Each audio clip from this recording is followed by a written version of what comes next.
Rain lashed the windows.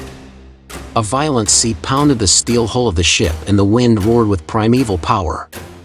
The Kota Kato, a 230m long container ship, had run aground outside the port of Hong Kong.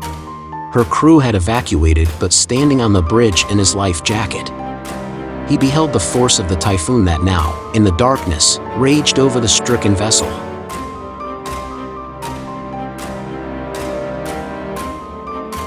Sloan was holed up with just 5 other members of the salvage team.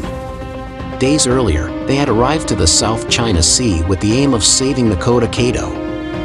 When typhoons were forecast to batter the grounded ship, Sloan made the decision to stay on board overnight with a skeleton crew. He wanted to feel how the vessel flexed in the storm, to understand where it hit her hardest, knowing that this would inform whatever measures they took next.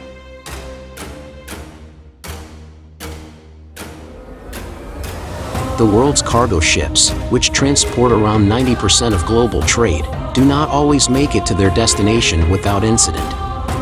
According to the Safety and Shipping Review by insurance company Allianz, 27 cargo vessels were lost in major incidents during 2021 and 357 during the past decade. They catch fire. They hit rocks, reefs and sandbars. They malfunction. But they don't always sink. Whenever there's a chance to rescue a large ship, their owners almost always take it because these vessels can be worth hundreds of millions of dollars.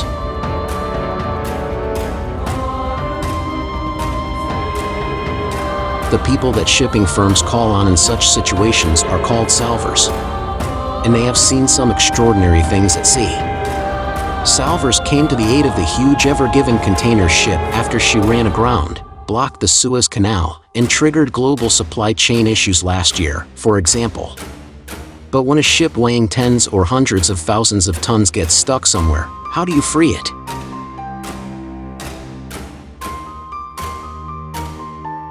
The ship had struck a reef on its way to port, which sliced a hole in her side.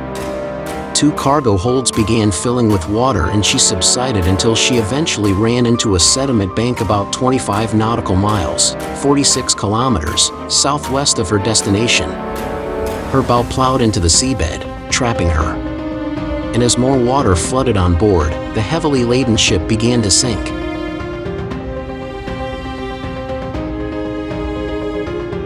Sloan and his colleagues came up with a plan to reduce the mass of the vessel and pump as much water out of her as possible. This required lighters, barges, which, in Hong Kong, come equipped with large cranes. Luckily, this is often how cargo is unloaded in Hong Kong anyway, so lots of these barges were available and their operators were already well accustomed to heaving containers off vessels for transport to shore.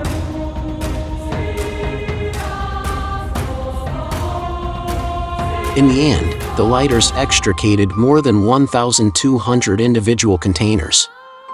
This sort of operation is time-consuming and difficult, especially given that the Kota Kato was sitting with her bow underwater. Plus, the lightest containers tend to be stacked at the top since this helps to lower a ship's center of gravity and keep her stable, but that means it takes even longer to reach the heavy containers whose removal really makes a difference.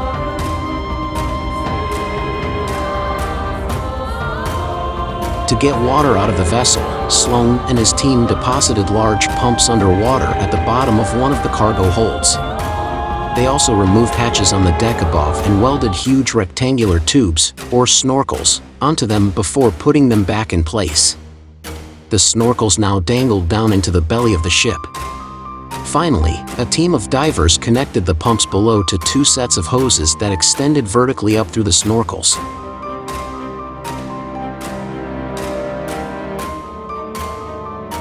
Having removed huge volumes of water from the hold, the salvage team was able to fill some of the ship's ballast tanks with air in order to refloat her. Had they tried to do this earlier, the tanks could have ruptured, explained Sloan. When you get below 10 meters, 33 feet, you've got to be very careful about how much pressure you introduce. Through all of this complicated work, and in spite of not 1 but 2 typhoons, the second of which was particularly bad, when ships end up in places they were not really designed for, such as stuck fast in mud or pinned against rocks, the forces of nature can tear them apart. That's why heavy storms presented such a great threat. Like a paperclip, the more times you bend it, eventually it snaps, says Rosalind Blaziczik, managing partner and naval architect at Solis Marine Consultants.